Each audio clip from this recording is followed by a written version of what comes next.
288 मतदारसंघ जे आहेत हे महाराष्ट्राच्या विधानसभेमध्ये आहेत आणि त्यामध्ये राखीव मतदारसंघ हे 54 मतदारसंघ आहेत जे एससी आणि एसटी साठी राखीव आहेत। या 54 मतदारसंघापैकीच आज आपण आढावा घेणार आहोत भंडारा विधानसभा मतदारसंघाचा आणि या मतदारसंघामध्ये नेमकी कोणाची शक्ती आहे, या मतदारसंघामध्ये नेमके समीकरण काय होणार आहेत या व्हिडिओच्या माध्यमातून आपण पाहूयात। नमस्कार, मी डॉक्टर नागराज मगरे, शब्द योद्धा लाईव्ह मध्ये आपल्या सर्वांचं मनपूर्वक स्वागत। आपल्या सर्वांना माहितच आहे भारतीय संविधानाने खरं तर राखीव जागा दिलेल्या आहेत ज्यांचं प्रतिनिधित्व सभागृहामध्ये असावं अशा वंचित घटकांसाठी, अशा अस्पृश्य घटकांसाठी त्या काळामध्ये या राखीव जागांचा विचार करण्यात आलेला होता। त्यामुळेच आपण पाहतो एससी आणि एसटी साठी राखीव जागा आहेत आणि त्या 54 राखीव जागा आहेत। त्यामध्येच आपण पाहतो की भंडारा मतदारसंघ जो आहे तो राखीव मतदारसंघ आहे। या भंडारा मतदारसंघ जो आहे तो भंडारा जिल्ह्यातील भंडारा व पवनी तालुक्याचा बनलेला हा मतदारसंघ आहे। या दोन तालुक्याचा हा मतदारसंघ आहे आणि भंडारा गोंदिया लोकसभा मतदारसंघ आहे, त्यातला हा विधानसभा मतदारसंघ आहे। या मतदारसंघामध्ये 2009 ला आपण पाहिलं होतं काय स्थिती होती, तर 2009 ला नरेंद्र भोंडेकर हे या मतदारसंघातून निवडून गेलेले होते, ते शिवसेनेचे उमेदवार होते आणि 2014 ला रामचंद्र अवसरे हे या मतदारसंघातून निवडून गेलेले होते, ते बीजेपीचे होते आणि 2019 ला पुन्हा एकदा नरेंद्र भोंडेकर हे परत निवडून गेलेले आहेत, ते शिवसेनेचे होते। आता एक आपल्या लक्षात येईल की या तिन्ही निवडणुका ज्या आहेत मागच्या त्या तिन्ही निवडणुकांमध्ये भोंडेकर जे आहे ते 2 वेळा निवडून आलेले आहेत आणि आपण पाहतोय बीजेपीचा उमेदवार 2014 ला रामचंद्र अवसरे हे निवडून आलेले होते। आता या सगळ्या याच्यामध्ये आपल्याला पाहता येतं की या मतदारसंघामध्ये खरं तर हा एससी साठी मतदारसंघ राखीव आहे आणि सर्वाधिक म्हणजे या मतदारसंघामध्ये 95,000च्या जवळपास मतदार हे बौद्ध दलित मतदार आहेत आणि या मतदारसंघामध्ये बौद्ध मतदार असून सुद्धा त्या मतदारसंघामध्ये त्यांना प्रतिनिधित्व करता आलेले नाही। बऱ्याच वेळा अल्पसंख्याक असलेल्या समुदायाने याच्यामध्ये बाजी मारलेली आहे, ती खरं तर शिवसेना असेल किंवा बीजेपी असेल या प्रस्थापित पक्षांकडून या मतदारसंघातून उमेदवार निवडून गेलेले आहेत। आता आपण पाहूयात की 2019 ला नेमकी काय स्थिती होती आणि या स्थिती 2019च्या या निवडणुकीमध्ये आपण पाहतोय की नंबर 1 ला उमेदवार जे होते ते होते नरेंद्र भोंडेकर आणि हे अपक्ष उमेदवार होते। त्यांना मते पडलेली होती 1,01,717 मते आणि मतांची टक्केवारी होती 43.44%। आणि आपण पाहतो दुसऱ्या क्रमांकावर जे होते ते होते अरविंद भालधरे आणि भालाधरे हे जे होते हे भाजपचे उमेदवार होते आणि त्यांना 78,040 मते मिळालेली होती। एकूण मताच्या टक्केवारीमध्ये त्यांना 33.33% मते आपल्याला दिसून येतात। आणि इकडे आपण पाहतोय की तिसऱ्या क्रमांकावर खरं तर काँग्रेसचे आणि कायम काँग्रेसला साथ देणारे जोगेंद्र कवाडे यांचे सुपुत्र जयदीप जोगेंद्र कवाडे हे होते। त्यांना ते काँग्रेसचे उमेदवार होते आणि त्यांना केवळ 19,105 मते पडलेली होती आणि मतांचा टक्का बघायला गेलं तर 8.16% मतदान त्यांना पडलेलं होतं। आता याच्यामध्ये आपल्या लक्षात येते की ज्या मतदारसंघामध्ये खरं तर एससीचा हा मतदारसंघ आहे, अनुसूचित जातीसाठी हा राखीव मतदारसंघ आहे आणि अनुसूचित जातीचा राखीव मतदारसंघ असल्या कारणाने या मतदारसंघामध्ये वर्चस्व आहे ते शिवसेना आणि बीजेपीचं वर्चस्व आपल्याला दिसून येते। काँग्रेसचं गेल्या वेळेस जर आपण पाहिलं तर काँग्रेसला फार कमी मते पडलेली आहेत। एकूणच काय तर या मतदारसंघामध्ये कायम चळवळीमध्ये अग्रस्थानी असणारे जोगेंद्र कवाडे यांच्या सुपुत्रांना या मतदारसंघामध्ये पराभवाला समोर जावं लागलं।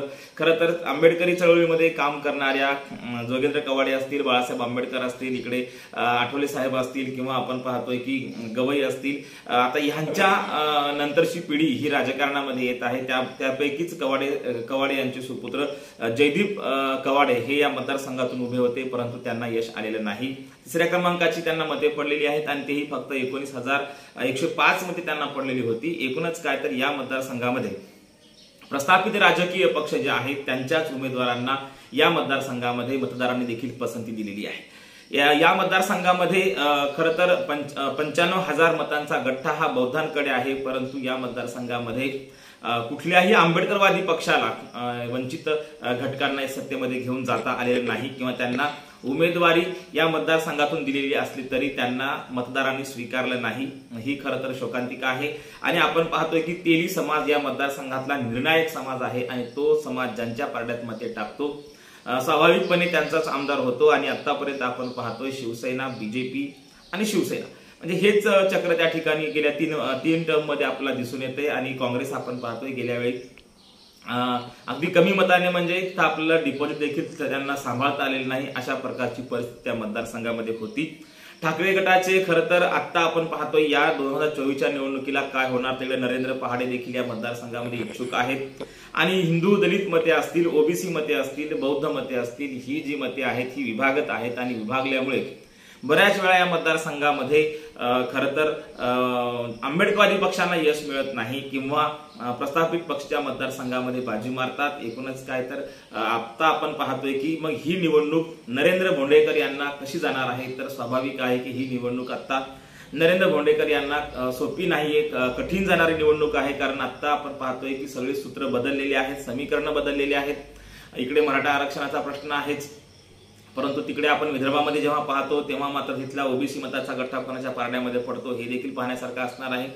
हिंदू दलित मते ही कायम आपण पाहतोय की भाजप आणि शिवसेनेकडे जाणारी मते आहे, त्यामुळे हिंदू दलित मतांचा गठ्ठाही त्यांच्याकडेच असल्या कारणाने. परंतु आता जर परिस्थिती पाहायला गेलं तर भोंडेकरांना ही निवडणूक का जड जाते, कारण परिणय फुके यांच्या संदर्भातलं भोंडेकरांचं विधान असेल, भाजप संदर्भातले विधानं असतील किंवा इकडे आपण पाहतोय त्यांनी बऱ्याच वेळा परिणय फुके यांच्या कार्यकर्त्यांनी देखील नाराज केलेला आहे आणि मग या सगळ्या गोष्टी या ठिकाणी खरं तर नरेंद्र भोंडेकर यांना भोवण्याची दाट शक्यता आहे. त्यामुळे या मतदारसंघामध्ये नरेंद्र भोंडेकर यांना ही निवडणूक तितकी सहज जाणार नाही आणि विशेषतः या मतदारसंघामध्ये वंचित आणि जरांगे फॅक्टर तर त्या भागामध्ये फारसा प्रभावी दिसून येत नाही, कारण त्या भागात खरं आपण पाहतोय की तेथील जो मराठा समुदाय आहे तो ऑलरेडी ओबीसी मध्ये आहे आणि तिथे मात्र तेली समुदायाचा निर्णायक मतांचा गठ्ठा या भंडारा मतदारसंघामध्ये असणार आहे. एकूणच काय तर या मतदारसंघामधून खऱ्या अर्थानं आंबेडकरवादी पक्षांचा प्रतिनिधी सभागृहामध्ये आतापर्यंत गेलेला नाही. इव्हन बाबासाहेबांना देखील या भंडारा लोकसभा मतदारसंघामध्ये काँग्रेसनं पाडलेला आहे. एकूणच काय तर या मतदारसंघामधून आंबेडकरवादी पक्षाचा एकही प्रतिनिधी आतापर्यंत अनुसूचित जातीला राखीव असला तरी या मतदारसंघातून निवडून दिलेला नाही. परंतु या निवडणुकीत समीकरण काय होतात आणि नेमका कोणत्या पक्षाचा विजय होतो, कारण आता आपण पाहतोय शिवसेनेमध्ये फूट पडलेली आहे, राष्ट्रवादीमध्ये फूट पडलेली आहे आणि म्हणून आज आपण पाहायला गेलं तर राजकीय समीकरण बदललेली आहेत. म्हणून येत्या काळामध्ये या मतदारसंघामध्ये अर्थात भंडारा विधानसभा अनुसूचित जातीसाठी राखीव असलेल्या मतदारसंघामध्ये काय घडणार आहे येत्या निवडणुकीमध्ये आपल्याला समजणारच आहे. धन्यवाद.